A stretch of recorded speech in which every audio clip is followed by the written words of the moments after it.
बिलासपुर शहर के ठीक बाहर एक झील है, हंज झील।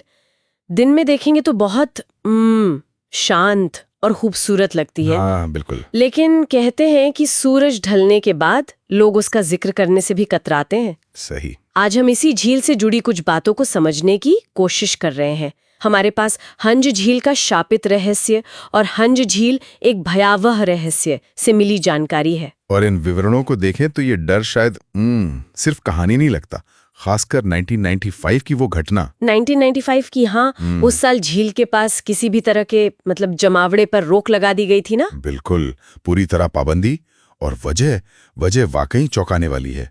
13 लोग। 13 लोग? हाँ, 13 लोग रहस्यमयी तरीके से गायब हो गए। और उनका कोई सुराग नहीं मिला? कुछ भी नहीं? कुछ भी नहीं।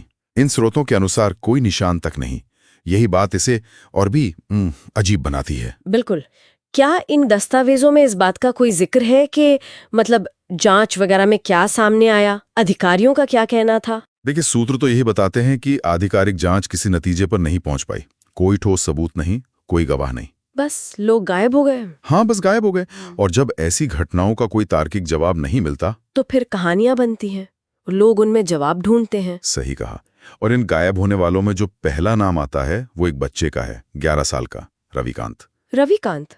हाँ, एक शाम की बात है। वो झील के पास खेल रहा था, शायद जुगनुओं के पीछे भाग रहा था, पेड़ों के पास। हाँ, और तभी, जैसा कि एक वृत्तांत में लिखा है, उसने उसे देखा। उसे? मतलब? एक औरत को, जो एक पुराने पेड़ से लटकते रस्सी के झूले पर बैठी थी। ओह, विवरण काफी साफ है इसके बारे में।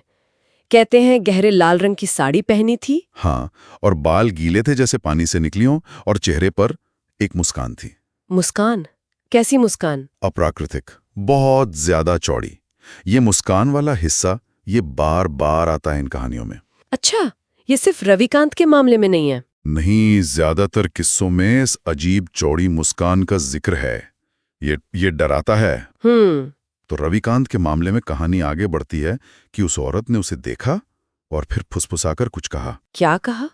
आवाज धीमी, थोड़ी गूंजती हुई, मेरे साथ तैरने आओ। और वो आखिरी बार था जब रविकांत को देखा गया। हाँ, उसके बाद रविकांत कभी नहीं मिला। झील के किनारे, पानी के पास, बस उसकी एक चप्पल मिली थी। सिर्फ एक चप्पल? हाँ। कितना खौफनाक है। 13 लोगों के गायब होने की शुरुआत इस बच्चे से हुई। बिल्कुल। और जैसा हमने कहा, जब ऐसी रहस्यमय घटनाएं होती हैं तो लोक कथाएं उन्हें अपने तरीके से समझाने लगती हैं। यहीं पर सितारा देवी की कहानी आती है ना? हाँ, सितारा देवी। इन स्रोतों में जिक्र है कि वो एक लोक नर्तकी थी। कहते हैं उसे उसके प्रेमी ने धोखा दिया, समाज ने भी अपमानित किया। क्या ये सूत्र इस कहानी को सीधे 1995 की घटनाओं से जोड़ते हैं, या ये बस एक पुरानी किंवदंती है? सीधे तौर पे नहीं जोड़ते।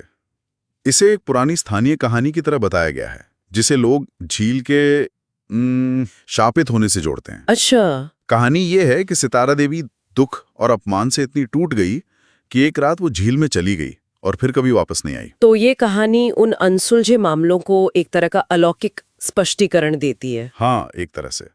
और फिर वो झूले का बार बार दिखना। हाँ, कहानी के मुताबिक सितारा देवी की मौत के बाद से हर कुछ सालों में वो झूला फिर से दिखाई देता है, खासकर शाम ढलने के बाद। हाँ, शाम के वक्त। कोई ठीक से नहीं जानता कब दिखेगा, और कोई पास जाकर देखने की हिम्मत भी नहीं करता। कुछ लोगों ने रस्सी के चरमराने की आवाज सुनने की बात कही है, धीमी सी आवाज, जैसे कोई हौले से बुला रहा हो। और कहते हैं जो उस आवाज के पीछे जाता है वो लौटता नहीं। और कुछ ने उस मुस्कान को देखने का भी दावा किया है। उफ, ये तो वाकई रोंगटे खड़े कर देने वाली बात है। हाँ, तो इन कहानियों का एक चेतावनी भी है। क्या चेतावनी? यही कि जैसा इन विवरणों में लिखा है, अगर कोई कभी हंस झील के पास जाए और वो झूला दिखे अपने आप हिलता हुआ, अकेला, तो उसके पास नहीं जाना चाहिए, दूर रहना चाहिए।